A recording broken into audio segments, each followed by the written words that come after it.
Assalamualaikum warahmatullahi wabarakatuh. Alhamdulillahirabbil alamin. Alhamdulillahilladzi khalaqal hayata wal mauta liyabluwakum ayyukum ahsanu amala wa huwal azizul ghafur. Asyhadu an la ilaha illallah wa asyhadu anna Muhammadar Rasulullah. Allahumma shalli wa sallim wa barik wa karim ala nuril azim sayyidina wa syafi'ina wa maulana Muhammadin wa ala alihi wa ashabihi ajmain, amma ba'd. Ma'asyiral muslimin wa zumratal mu'minin rahimakumullah. Alhamdulillah saya bisa ngevlog lagi. Nah, ini kali ini kita mau mengomentari ya tentang satu berita yang masih hangat beberapa hari ini, yang sedang viral juga, yaitu tentang pernyataan dari Menteri Agama RI, yaitu Bapak Fahru Razi ya, di salah satu seminar yang diadakan oleh Kemenpan RB tentang, kalau nggak salah ya, sekitar tentang menangkal radikalisme di lingkungan ASN gitu ya. Nah, di situ kalau hashtag topiknya itu yang terkenal adalah good looking Menteri Agama ya.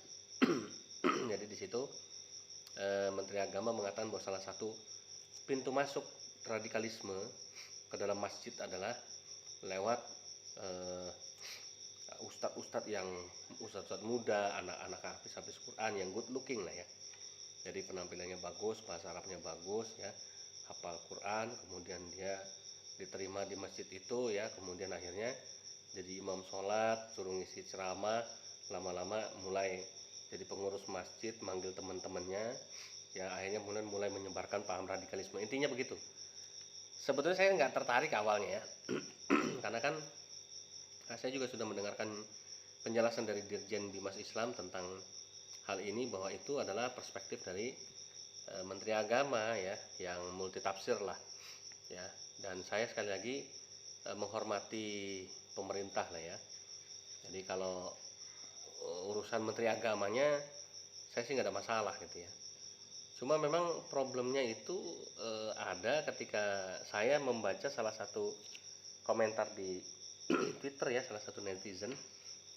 Nggak tahu ini Islam atau bukan ya, nanti ditayangin nanti ya di layar ya komentar ini, yaitu dari Alin maaf, dari Alin Yohanatan yang mengomentari begini: saya belum pernah melihat orang Kristen, Katolik, Hindu, Buddha yang benci pada agamanya, tapi saya melihat banyak orang Islam yang benci agamanya sendiri. Bahkan Menteri Agamanya sendiri sampai mengirim orang untuk memata-matai masjid-masjidnya. Kemudian ada emotikon ketawa gitu ya. Sehingga dari komentar ini yang membuat saya tertarik untuk membuat vlog ini, untuk mengomentari ya berita tentang Menteri Agama ini. Nah, jadi begini, Masyiral muslimin wa zumratal mu'minin rahimakumullah. Kalau kemudian pernyataan perspektifnya Pak Menteri Agama ini dikaitkan dengan pemerintah, saya pikir kurang bijak juga ya. Kan pemerintah itu banyak, Menteri Agama ini kan cuma satu ya kan? Itu pun dilatar belakangi dari banyak hal ya. Awal pertama saya juga kurang sepakat ya. Harusnya Menteri Agama itu ya dari kalangan orang-orang yang terdidik agamanya dengan baik. Namanya Menteri Agama, menteri yang paham agama lah ya. Bukan berarti Pak Fahru Razi ini nggak paham agama, tapi kan latar belakangnya beliau militer, bukan agama ya. Biasanya kan dari kalangan para kiai-kiai NU ya, kalangan pesantren ya, kalangan akademisi yang memang bergelut dalam kampus-kampus yang Islam gitu ya. Nah, baru kali ini Menteri Agama dipilih oleh Presiden dari kalangan militer ya. Hasilnya begini, sering blunder, sering membuat statement-statement pribadi yang justru menjadi perdebatan di masyarakat ya. Nah, jadi sekali lagi saya tidak pernah tidak suka sama pemerintah, tapi sekali lagi saya menyoroti pribadinya Pak Menteri Agama ya, bukan jabatannya. Kalau jabatannya, ketika dipilih seorang yang memang yang memang ahlinya, saya yakin tidak akan seperti ini. Tapi ya sudah, let's okay, Menteri Agamanya sudah dia sekarang ya, yang udah dipilih ya, mau dia mana lagi. Pertama, saya sepakat menolak radikalisme.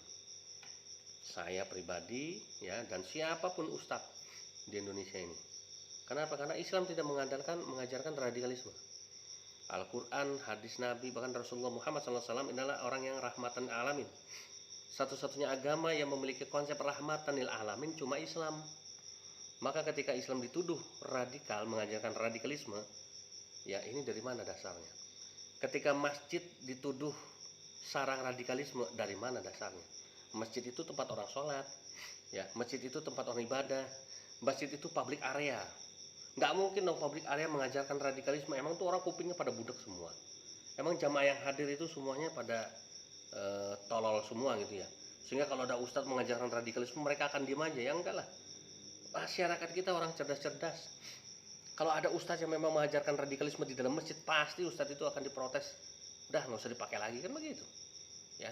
Jadi tidak mungkin masjid itu menjadi tempat tumbuh suburnya radikalisme, tidak mungkin. Kalau mungkin ada radikalisme ya yang muncul karena oknum-oknum itu mungkin sembunyi-sembunyi di rumah kos-kosan gitu ya, di pertemuan-pertemuan tertutup ya, di komunitas-komunitas yang mungkin hidden gitu ya, di bawah tanah ya, nggak mungkin di public area. Jadi kalau dikatakan masjid tempat radikalisme salah ya.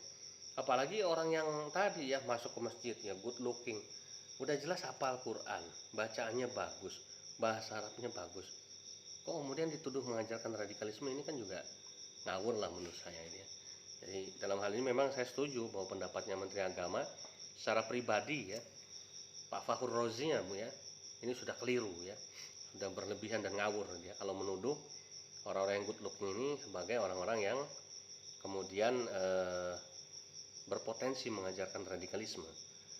Tapi kemudian saya juga sepakat kalau memang zaman sekarang kita harus pilih-pilih ya. Kita harus memilih, ya sepakat saya. Pilihlah para ustadz ya yang memang betul-betul dia satu ya berlatar belakang agama yang baik. Jadi bukan ustadz-ustadz yang kayak tahu bulat gitu ya, digoreng dadakan ya. Tapi memang ustadz-ustadz yang punya kemampuan agama yang baik ya. Dan dia bisa memberikan ceramah yang menyejukkan, memberikan materi-materi itu yang betul-betul membuat orang itu adem, memberikan solusi bagi permasalahan-permasalahan umat. Itu saya sepakat ya. Selektif dalam mencari penceramah, iya ya, nggak boleh sembarangan. Apakah harus disertifikasi? Ya kalau memang perlu boleh juga, nggak ada masalah buat saya begitu ya. Dan saya pribadi saya nggak takut kalau harus diberi tantangan harus mendapatkan sertifikat ya dari pemerintah untuk bisa menyampaikan ceramah. Kalau memang begitu harus begitu gitu ya, it's okay, nggak ada masalah ya. Tapi bukan berarti ya, tapi jangan menuduh ya radikalisme itu dari Islam, jangan menuduh radikalisme itu ada di dalam masjid, jangan menuduh sembarangan bahwa ustadz-ustadz yang good looking itu mengajarkan radikalisme. Saya nggak setuju ya. Kita pilih ustadz-ustadz dari pesantren-pesantren ya. Ini kita pilih kiai-kiai yang betul-betul tawadu gitu ya. Kita pilih ustadz-ustadz yang menyejukkan gitu ya, yang kemudian memberikan ceramah-ceramah yang bisa memberikan solusi bagi umat ya. Ustadz-ustadz yang tidak mengajarkan membenci pemerintah atau mengajarkan ujaran kebencian. Iya, saya sepakat, saya setuju. Mari kita bangun itu gitu ya. Nah, tapi bukan berarti radikalisme tadi ya, saya menolak radikalisme itu dikaitkan dengan masjid, dikaitkan dengan Islam, dikaitkan dengan para ustadz, tidak ya. Tidak ada itu seperti itu. Nah, masyarakat muslimin wa zumratul mu'minin rahimakumullah, memang kita sadari akhir-akhir ini memang banyak ya sekali bermunculan apa ya namanya orang-orang yang kemudian mengait-ngaitkan ya ada permasalahan radikalisme, fundamentalisme ya, terorisme dengan Islam. Nah, ini yang saya sesalkan, sehingga makanya tadi saya bilang gara-gara komentar salah seorang netizen di Twitter ini, saya akhirnya akan bicara di vlog saya pribadi ini. Jadi kalau dikatakan dia mengatakan bahwa ini pendapat dia pribadi ya boleh-boleh aja gitu ya. Ini kan saya tertarik untuk menjelaskan karena orang ini mungkin nggak paham ya. Saya nggak pernah melihat orang Kristen, Katolik, Hindu, Buddha benci pada agamanya. Tapi saya melihat banyak orang Islam yang benci agamanya. Nah, ini kan apa namanya tuh ya bolehlah disebut sebagai autokritik gitu ya. Bahkan Menteri Agamanya sendiri sampai mengirimkan orang untuk memata-matai masjidnya. Ya ini seperti ini kenyataan yang terjadi gitu ya. Kita malu orang-orang non muslim sampai ngata-ngatain kita seperti itu. Ya, kita malu bahwa orang Islam sekarang ini jadi terpecah gitu ya. Ya, terpecah, kemudian terkesan bahwa ada orang Islam yang benci sama agamanya, mengesankan bahwa menteri agamanya itu dasarnya dia mengatakan bahwa ada orang Islam membenci agamanya adalah karena menteri agamanya sendiri sampai mengirim orang untuk mematai-matai masjid. Ini masjid mana mengajarkan radikalisme gitu ya. Oh, kalau masjid yang ini radikal. Oh, kalau ustadz ini radikal. Nah, ini jangan ya. Jangan sampai kemudian kita ini mau dipecah belah, ikhwafillah, masyarakat muslimin. Tujuannya ini kan untuk memecah belah kita umat Islam. Maka ketika kita satu muslim dengan muslim yang lain ketemu, lihat satu jenggotan satu enggak, satu sarungan satu celananya cungklang, satu jilbab biasa satu bercadar, ini saling ya bermusuhan, saling bersuudon, saling berprasangka. Oh, ini jangan-jangan teroris, oh ini jangan-jangan radikal, oh ini pasti fundamental. Nah, ini seperti ini. Oh, kalau yang seperti yang tidak radikal itu harus seperti ini. Nah, jadi justifikasi harus seperti ini yang tidak boleh. Kalau yang tidak jenggotan itu nggak radikal, misalnya begitu ya. Kalau jenggotan itu radikal, nggak bisa dong. Ya, orang kita ini jadi orang Islam itu bukan masalah jenggot kok. Orang mau berjenggot silakan, nggak mau berjenggot juga boleh. Ya, yang punya jenggot bisa numbuh jenggot silakan, yang nggak numbuh jenggot ya sudah nggak apa-apa. Yang penting Islam itu bukan ukurannya bukan di jenggotnya. Jenggot itu sunnah Nabi, gitu ya. Memelihara jenggot itu sunnah Nabi, ya. Bukan juga ukuran dari pakaian. Mau pakai sarung, mau pakai celana cungklang, mau bercadar, mau enggak ya silakan saja, nggak ada masalah. Jangan sampai dikotomi ini memecah belah kita umat Islam. Nah, inilah yang saya sesalkan saat ini terjadi, masyarakat muslimin rahimakumullah. Satu muslim, satu kelompok ya menyatakan diri lebih baik daripada kelompok yang lain. Nah, ini bisa perang saudara nih kalau kayak gini diterusin begini. Tuduh menuduh radikalisme ini harusnya kan ya Menteri Agama itu menjadi pengayom, menjadi bapak pembina dari semua agama yang ada. Ya, termasuk khususnya Islam itu sendiri karena dia juga muslim. Ya. Bagaimana dia bisa menetralisir perpecahan, bagaimana dia bisa menyatukan semua umat. Jangan sampai semakin kelihatan sekarang yang pro pemerintah, yang tidak pro pemerintah gitu ya. Semakin kelihatan yang kemudian yang tidak suka dengan yang suka. Nah, ini mau dibawa kemana bangsa kita ini kalau seperti ini terus ya. Yang satu kelompok ya dengan kelompok lain ya di depan mungkin kelihatan senyum manis, tapi di belakang ya saya prihatin sekali. Kebencian itu sangat nyata, saling tuduh menuduh, saling kafir mengkafirkan. Ini ya kadang-kadang ada kelompok yang kalau kelompok itu sukanya mengkafirkan orang lain. Sama, kalau dia juga sama, padahal dia nuding orang, dia sendiri sama, di kelompoknya sendiri dia membenci kelompok yang lain. Apa bedanya? Ya kan, harusnya kan kita ini mengamalkan, tahu kita itu bahwa Nabi Muhammad adalah rahmatan lil alamin. Kita mengimani Tuhan yang sama, mengimani Nabi yang sama, mengimani kitab yang sama. Lah kenapa kok kita berpecah belah? Ya, hanya karena beda bendera, ya kan? Hanya karena beda pilihan. Ya, satu pro yang satu kontra. Apa? Pro kontra itu dalam masyarakat satu hal yang biasa.